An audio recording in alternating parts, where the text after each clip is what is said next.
Eric Brown had built his tech empire on reading people. He could spot a liar across a boardroom, sense ambition masquerading as loyalty, detect the tremor in a voice that betrayed insider trading.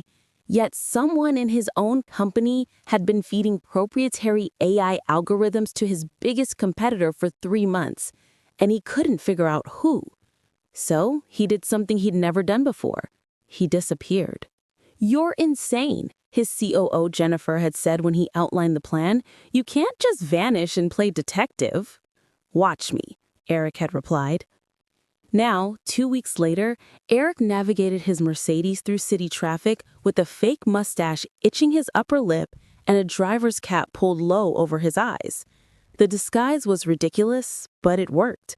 In the back seat sat Eleanor Ray, head of HR, talking loudly on her phone about performance reviews. She'd used his driving service 3 times that week and hadn't recognized him once. He'd created the fake driving company specifically to infiltrate his own headquarters building. As a driver, he was invisible. He picked up executives, heard their unguarded conversations, observed who met whom in parking garages.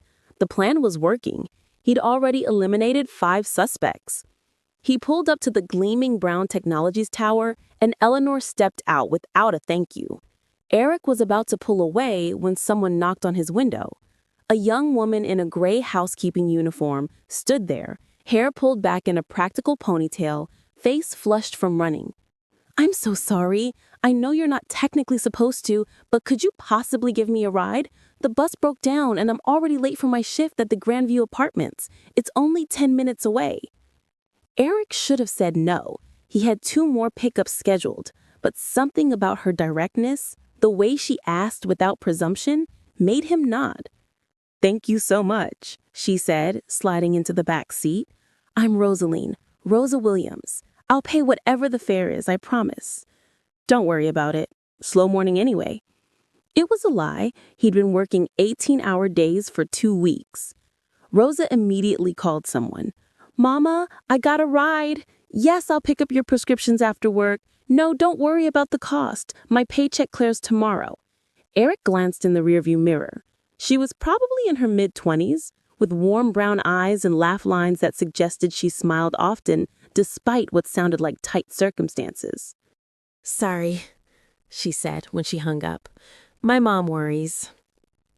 "It's nice," Eric said, "that you're close." "We're all we have," Rosa said. "Well, us and about 1,000,000 bills." She laughed, but it was strained. "Sorry, you don't need to hear about that. Do you like driving?" "It's revealing," Eric said carefully. "You learn a lot about people."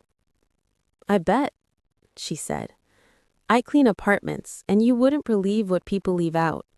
Not that I snoop," she added quickly, "but you can tell everything about someone from their space, whether they're kind, messy, lonely, lying to themselves." "Lying to themselves?" Eric asked. "Sure," Rosa said. "Like the guy with protein powder and gym equipment everywhere, but whiskey bottles in the recycling. Or the woman with self-help books on every surface who screams at her assistant on the phone. People perform who they want to be, but their spaces show who they are." Eric found himself fascinated. "What about me? What does this car tell you?" She studied the interior. "It's too clean. Not naturally clean, compulsively clean, like you're erasing evidence of yourself. The air freshener is new, but there's no coffee cup, no phone charger, no personal items. You're hiding something." His hands tightened on the wheel. "That's quite an assumption." "Sorry," Rosa said, looking genuinely apologetic. "My mom says I read too much into things. It's probably just that you're professional." They'd reached the Grandview Apartments. Rosa pulled out her wallet, but Eric waved her off. "Really, I can't," she began. Consider it a favor. Maybe you can help me sometime. She smiled, and it transformed her entire face. Deal. Thank you, really. As she walked away, Eric sat there longer than he should have. Then his phone buzzed. A text from his security chief. Got something. Check the server logs from last Tuesday night.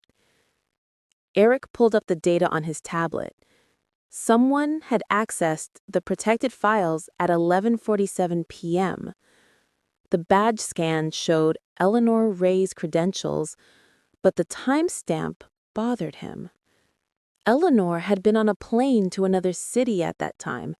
He'd driven her to the airport himself that afternoon.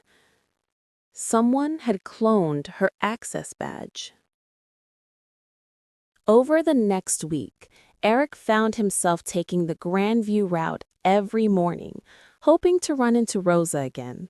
He told himself it was because her insights about people might help his investigation. He didn't examine why he'd looked up which apartments she cleaned or why he'd memorized her schedule. When they finally crossed paths again, it was at his own building. Rosa was leaving through the service entrance as he pulled up. "Hey," she called out, her face lighting up. "Driver guy, I never got your name." "Mark," he lied automatically. "Mark Brown." She didn't even blink at the last name, probably assumed it was common.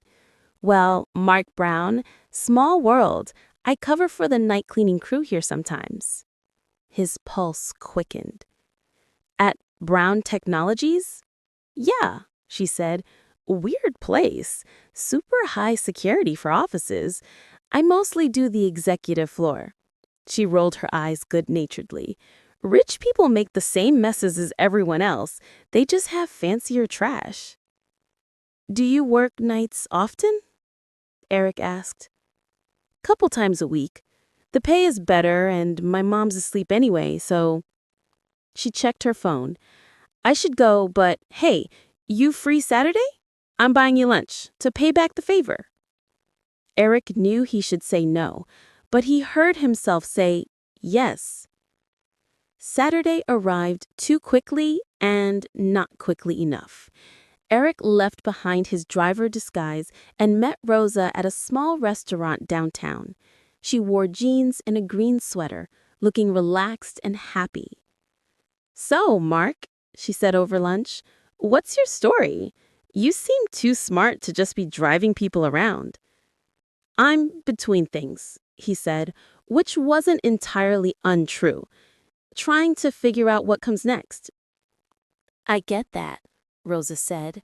"I went to college for 2 years, engineering, actually, before my dad died and I had to drop out to help with bills." She said it matter-of-factly, without self-pity. "I kept thinking I'd go back, but life happens. At least I understand what I'm cleaning at the tech company better than most people." "You liked engineering?" Eric asked. "Loved it. There's something beautiful about systems, you know? How everything connects. Even when you can't see the whole picture, you trust that the pieces fit together somehow." She smiled. "Sorry, that probably sounds pretentious." "No," Eric said quietly. "It sounds exactly right." They talked for 3 hours. Rosa told him about her mother's art, her own dreams of maybe starting a small cleaning business someday, her theory that you could judge a city by its public transportation. Eric found himself being more honest than he'd been in years, talking about the loneliness of success, the weight of responsibility, the fear that everyone in his life wanted something from him. He didn't tell her who he really was. Walking her to the bus stop, Rosa turned to him. "Can I ask you something? And you can tell me to mind my own business." "Okay," Eric said. "Are you in some kind of trouble?" she asked. "You have this look sometimes, like you're carrying something heavy." Eric stopped walking. In that moment, he wanted to tell her everything. Instead, he said, "I'm trying to solve a problem. but I'm not sure I'm looking at it the right way. My dad used to say that when you can't see the answer, you're probably asking the wrong question, Rosa said. She squeezed his arm briefly. Whatever it is, I hope you figure it out. That night, Eric returned to the server logs with fresh eyes. If he wasn't asking the right question, what was he missing? He'd been focused on who had accessed the files, but Rosa's words echoed. Even when you can't see the whole picture, you trust that the pieces fit together somehow. What if the theft wasn't about access? What if it was about disposal? Eric pulled up the building's waste management records. Every Friday night, a special crew removed all paper waste and electronic recycling from the executive floor before it went to the shredding facility. But Tuesday nights, the nights Rosa covered, regular trash went out through a different service company.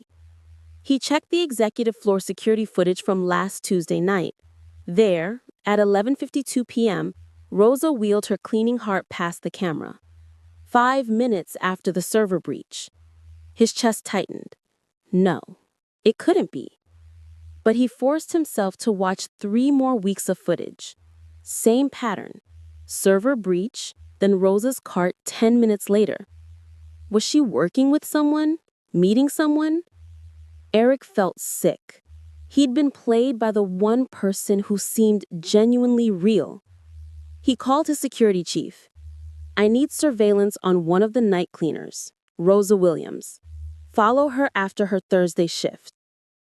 Thursday night, Eric sat in an unmarked car across from Brown Technologies, hating himself. At midnight, Rosa emerged with her cart and loaded trash bags into her old car.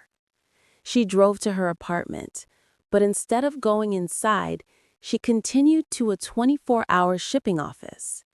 Eric's heart sank. He waited until she left, then went inside. The woman who was just here, did she ship something? He asked the clerk. The clerk, bored at midnight, shrugged. Yeah, overnight envelope.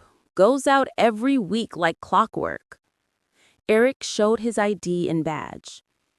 I need to know where it went. The address was for a residential apartment. Eric had his team trace it. The name made his blood run cold. Luciana Williams, Rosa's mother. He drove to the address, a modest building in a quiet neighborhood. An older woman answered, wearing paint-stained clothes and a confused expression. Mrs. Williams? Eric said. I'm Eric Brown. I need to ask you about packages your daughter sends. Her face clouded with worry. Is Rosa in trouble? She's just trying to help. Help how? Eric asked. Luciana led him inside. The apartment was full of artwork, beautiful, detailed technical drawings. I have Parkinson's, she explained, hands trembling slightly.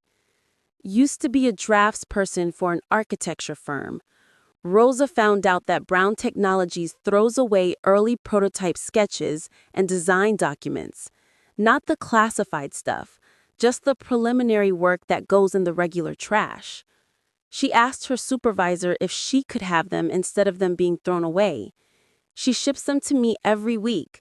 I trace over them as physical therapy. She showed him the packages.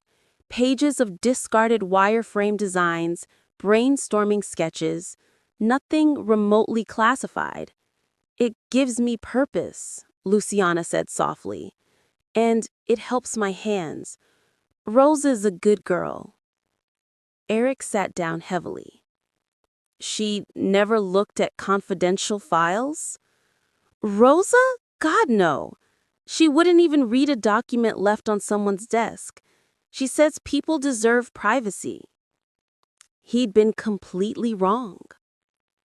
Back in his car, Eric pulled up the security footage again, this time looking at what he'd missed. At 11:47, Someone's reflection appeared briefly in a window.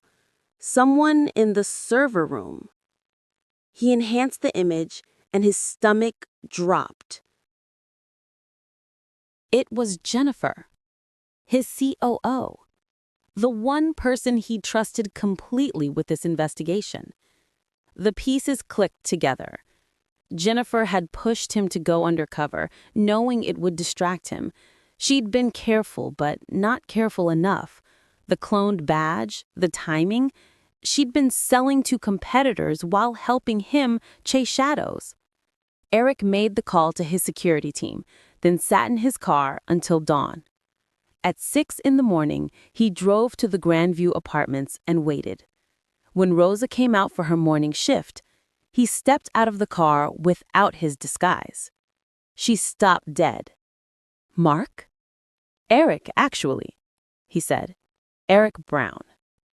He saw the moment recognition hit her. "Can we talk?"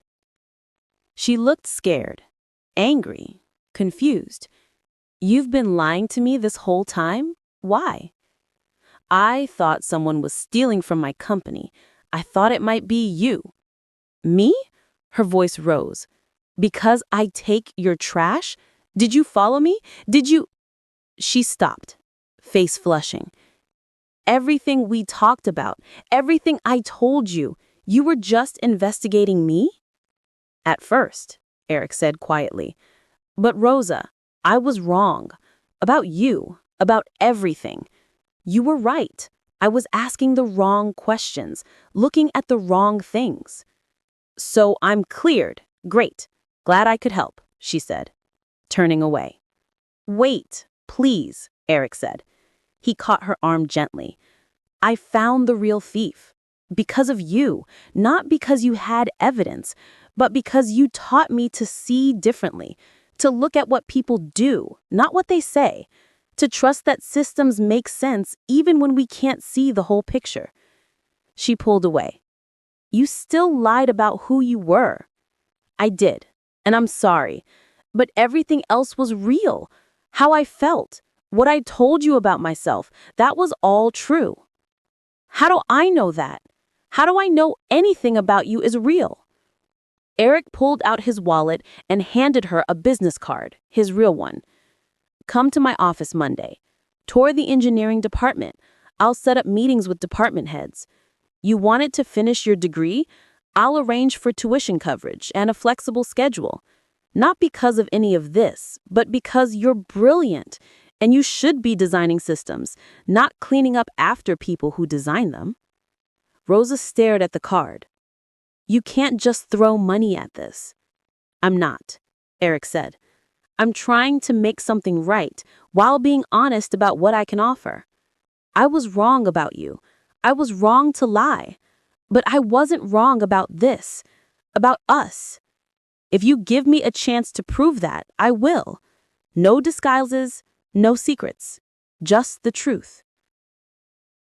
She was quiet for a long moment. "The truth is, you're a billionaire who thought I was a criminal. The truth is, I'm someone who forgot how to trust people," Eric said, "who got so used to performance and pretense that he couldn't recognize something real when it was right in front of him." He took a breath. "You told me spaces show who people really are. My space was empty because I was empty. But when I was with you, I remembered what it felt like to be real." Rosa looked down at the card, then back at him. "I need time to think about all of this." "Of course," Eric said. She started to walk away, then turned back. "For what it's worth, I think you're asking the right question now. You're just scared of the answer."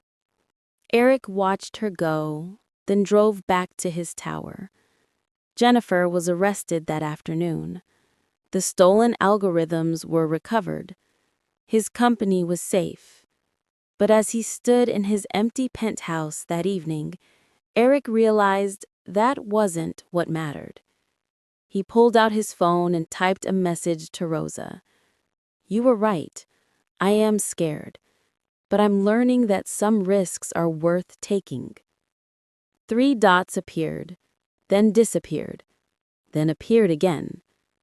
Finally, coffee, tomorrow, as equals. No drivers, no disguises, no investigators. Just 2 people trying to figure things out. Eric smiled, feeling something loosen in his chest. Just 2 people, he typed back. That sounds perfect. Outside his window, the city glittered with possibility. For the first time in years, Eric Brown wasn't thinking about systems, algorithms, or corporate espionage. He was thinking about a woman with brown eyes who saw through surfaces to the truth underneath, and about the risk of letting someone see the real him. It was terrifying. It was exactly what he needed.